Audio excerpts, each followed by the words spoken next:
अस्सलाम वालेकुम नाजरीन, मैं हूं फयाज महमूद और आप देख रहे हैं फयाज महमूद यूट्यूब चैनल।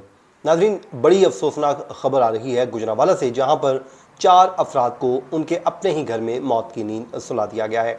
ये इसलिए भी बड़ी खबर है, उसकी वजह यह है कि इसमें मरने वाले 2 भाई हैं, उसके अलावा उनका एक कज़न और एक बहनोई शामिल है।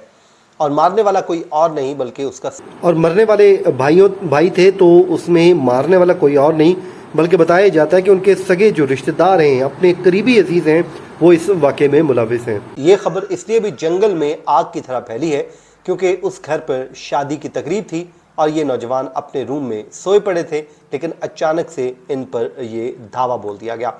लेकिन आगे चल के जब इसमें इन्वेस्टिगेशन का आगाज़ हुआ और लोगों के बयानात सामने आए और फिर ख़ासकर जो फैमिली ने बयानात दिए हैं, उसने इस स्टोरी को और ही जो है वो रंग दिया है। और इतनी लर्ज़ाखेज़ स्टोरी है कि शायद मैं समझता हूँ कि वाकई जो क़यामत की निशानियों में से एक है। और जो है लोगों का जो कहते हैं ना कि खून जो है वो सफ़ेद हो चुका है। इस कहानी की बात करते हैं और आपको तमाम तर इस केस की मुकम्मल डिटेल्स आपके सामने रखते हैं, और ताकि फिर आपको ये स्टोरी समझने में आसानी होगी। नाज़रीन, गुजरांवाला का इलाका है और गुजरांवाला का इलाका है जो थाना कैंट, और उसका जो एरिया बनता है इकबाल कॉलोनी। यहाँ एक वक़ूआ हुआ है जिसमें शादी की एक तकरीब थी और लोग जो है शादी की तकरीब में, ज़ाहिर है रात को आपको पता है लेट फ्री होते हैं, जैसे ही वो फ़ारिग हुए और उसके बाद वो आराम करने के लिए अपने अपने रूम्स में चले गए। अब रात को फ़ारिग होकर ये लोग सो गए और बताया जाता है कि एक शख्स जो है इनके घर, उसने आके छलांग लगाई और फलांग कर इसके घर के अंदर गया और अंदर से जाके उसने दरवाज़ा खोल दिया। अब दरवाज़ा खोल दिया है तो उस दरवाजे के साथ ही उसके जो दीगर साथी बाहर खड़े थे वो भी अंदर आ गए। अब क्योंकि वो शख्स घर का भेदी था, वो जानता था कि आखिर ये लोग कहाँ पर सोए होंगे, तो वो बराह रास्त उन्हीं रूम्स तक पहुँचने में कामयाब हुआ जहाँ पर ये लोग आराम से सो रहे थे। उसने मुल्ज़मान ने जैसे ही वहाँ पर पहुँचे और पहुँचते साथ ही वहाँ पर उन्होंने फायरिंग शुरू कर दी। फायरिंग के नतीजे में अहमद और जो है मोहम्मद नामी जो सगा भाई थे, जो उनको जो है वो कत्ल कर दिया गया और उसके बाद कज़न अज़हर और बहनोई भी मार दिया गया। इनमें से तीसरा जो एक शख्स था, 3 तो उधर ही मर गए, चौथा जो शख्स था वो भागकर अपनी जान बचाने के लिए भागा और अपर वाले फ्लोर पर चला गया, लेकिन उसका भी ताक़ुब किया गया और ताक़ुब करके उसको भी मारा गया। और बताया ही जाता है, वहाँ के जो मुकामी लोग हैं, जो वहाँ की पुलिस ज़राए हैं, वो तो बताते हैं कि वहाँ पर वाक़या ये हुआ कि फिर उन्होंने हवाई फायरिंग की और हवाई फायरिंग करके इलाके में पूरा खौफ व हरास फैलाया और वहाँ से भागने में कामयाब हो गए। ये तमाम के तमाम लोग मौका पर ही मारे गए। पुलिस को आगाह किया गया, पुलिस वहाँ पर पहुँची, उसके बाद एम्बुलेंसेज आई और फौरी तौर पर इन लाशों को हॉस्पिटल मुंतकिल कर दिया गया है और अब इस पर मुकदमा दर्ज कर लिया गया है। मुकदमे में जी मुख्तलिफ लोगों को नामजद किया गया है। 8 से 9 लोगों को जो है कौसर बानो जो उनकी वालदा है, उनकी मुद्दत में जो है मुकदमा दर्ज किया गया है, जिसमें उन लोगों को नॉमिनेट भी किया है और उसमें कुछ नामालूम अफराद को भी रखा गया है। अब इस पे सॉरी, मैं आपको बताता हूँ कि असल में मामला था क्या जिस वजह से ये वक़ूआ जो है हुआ है। ये बेसिकली जिनसे मुतल्लिक जो मालूम हुआ है कि इनकी एक जायदाद है और इनके जो वालिद हैं वो बताते हैं कि जी मैं ईरान में होता हूँ, ईरान से ज़रा मैं पैसे भिजवाता था और इसका कोई पैसों का तनाज़ा चल रहा था। वो कहता था, मैं कहता था ये जायदाद मेरी है, जायदाद मेरे नाम करवाओ, और ये कोई इलियास नामी शख्स पे वो इल्ज़ाम लगा रहे हैं। तो वो कहता था पैसे भिजवाओ पैसे, और उसके बाद वहाँ से ही तनाज़ा चलता रहा। तो एक दिन का तनाज़ा नहीं है, बल्कि वो कहते हैं कोई 3 से 4 साल का तनाज़ा था और इसी तनाज़े की वजह से हमने 2 से 3 बार पुलिस स्टेशन को दरखास्तें भी दी हैं, लेकिन हमारी कोई सुनवाई नहीं हुई। आज हमें ये दिन देखने को मिल रहा है कि हमारे जो है साथ ज़्यादती की गई है, हमें इंसाफ दिया जाए।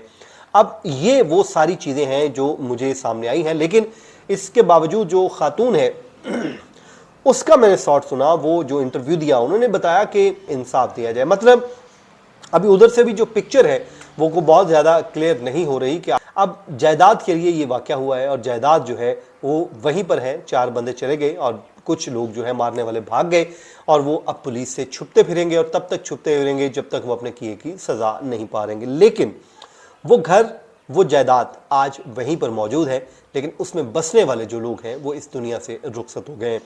जिन्होंने मारा है एक दिन उन्होंने भी इस दुनिया से चले जाना है और वो घर यहीं पर ही कायम व दायम रहेगा, ये घर यहीं पर रहेगा, लेकिन इसके लिए लड़ने वाले खुद ब खुद ख़त्म होते जाएंगे और वो यहाँ पर नहीं होंगे और इस घर का कोई मालिक कल को कोई और होगा। आप सोचिए, इमेजिन कीजिए, कोई कुछ सालों बाद, 50 साल बाद, 60 साल बाद इस घर का जो मालिक है कोई और होगा, बिल्कुल कोई और होगा। इन लोगों का कोई लेना देना नहीं होगा, दुनिया से ये लोग जा चुके होंगे, कोई और लोग यहाँ पर आके रह रहे होंगे और मालूम ही होगा कि इस घर के लिए भाई लड़े थे और भाइयों ने एक दूसरे को मारा था, लेकिन आज इसमें बसने वाले भी भाई नहीं बल्कि कोई और तीसरा शख्स आबाद है। तो इसलिए कहते हैं ये जो जायदादें हैं, ये जो दुनिया का ज़र है, पैसा है, ये सब कुछ यहीं पर रह जाएगा। आखिरकार आपने आगे जाना है और खाली हाथ जाना है। सिकंदर आज़म भी गया था तो खाली गया था, वो पूरी दुनिया का अपने आप को फातेह करार देता था। इस दुनिया से जाने वाला अपने अमाल के अलावा कुछ नहीं लेकर जाता और वो जाता है तो खाली हाथ जाता है। अब ये लोग भी ये जुर्म कर बैठे हैं, इसकी अब कोई तलाफ़ी नहीं है, उन लोगों ने वापस नहीं आना, ये भले माफिया मांगते फिरें, अब अल्लाह का एक उसूल है, इनको इनके किए की सज़ा मिल के रहनी है, वो चाहे अभी मिल जाए, चाहे कल को मिल जाए या फिर बाद में मिल जाए, वो अल्लाह ताला के यहाँ वो कहते हैं कि देर है कोई अंधेर नहीं, इन लोगों को जो है सज़ा मिल के रहेगी। जुल्म ही होता है, वो किसी के साथ भी हो। तो हम, आपको पता है, हमारा जो प्लेटफॉर्म है हमेशा मजलूम की आवाज़ बुलंद करता है, हम मजलूम के साथ खड़े होते हैं और हम समझते हैं कि ये जो जुल्म है ये होना नहीं चाहिए था। बहरहाल एक वक़ूआ हो चुका है। अब पुलिस ने ये भी वहाँ पर जो इन्वेस्टिगेशन के चीज़ें सामने आई हैं, वो जो वीडियोस थी वहाँ पर, जो डीवीआर थी, वो तमाम की तमाम वो मुल्ज़मान वहाँ से लेकर फ़रार हो गए। देखिए, वो पक्के मुल्ज़मान थे, वो आए, उन्होंने आकर ये तमाम तर कार्रवाई की और वहाँ से चीज़ें उठाकर ले गए ताकि कोई एविडेंस ना रहे।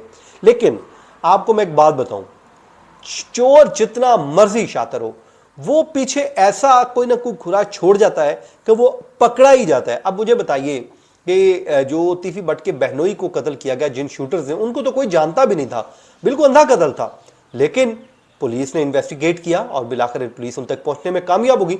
यहां पर तो लोग नॉमिनेट हुए हुए हैं, तो ये एक न एक दिन पकड़े जाएंगे, पुलिस इनको गिरफ्तार कर लेगी और पुलिस अगर चाहे तो चिड़िया भी पर नहीं मार सकती। तो मैं समझता हूँ कि जब आप किसी ओहदे पे बैठे होते हैं, किसी बड़े ओहदे पे, तो आपको उसकी लाज भी रखनी चाहिए। पुलिस इस इलाके की जो भी उस इलाके का सरबराह होता है, वो उस इलाके का सरबराह होता है, तो कल को उसका हिसाब भी होना है, रोज़े क़यामत उसने हिसाब देना है कि उसने अपने इलाके में लोगों की जानो माल को जो हिफाजत को यकीनी बनाने के लिए क्या क्या इक़दाम किए थे और क्या क्या इक़दाम नहीं किए थे। बहरहाल जी, इस वक्त वो पूरी फैमिली जो है सोग में है, पूरा इलाका जो है वो सोग में है। ज़ाहिर है, शादी जहाँ पे हो रही हो, वहाँ जहाँ पे रानाइयाँ बज रही हों और वहाँ पर अचानक जो है मौत का रक्स शुरू हो जाए तो तकलीफ़ तो इंसान को होती है। और वो ये और जुल्म भी बहुत हुआ है। देखें, अपने 2 सगे भाइयों को मार दिया, उसके बाद उनके बहनोई को, कज़न को, पूरा अपने ख़ानदान उजाड़ के रख दिया, एक घर की खातिर या एक ज़मीन की खातिर, एक वो टुकड़ा जो किसी का नहीं है, वो अल्टीमेटली यहीं पर ही रह जाएगा। बहरहाल जनाब, ये था आज का हमारा वीलॉग। दुआ करते हैं कि जिन फैमिली को इंसाफ मिलेगा और जो जुर्म जिन्होंने किया है उन्हें उनके किए की सज़ा भी मिलेगी। मुझे दीजिए इजाज़त, अपनी दुआ में याद रखें। अल्लाह ने के बाद।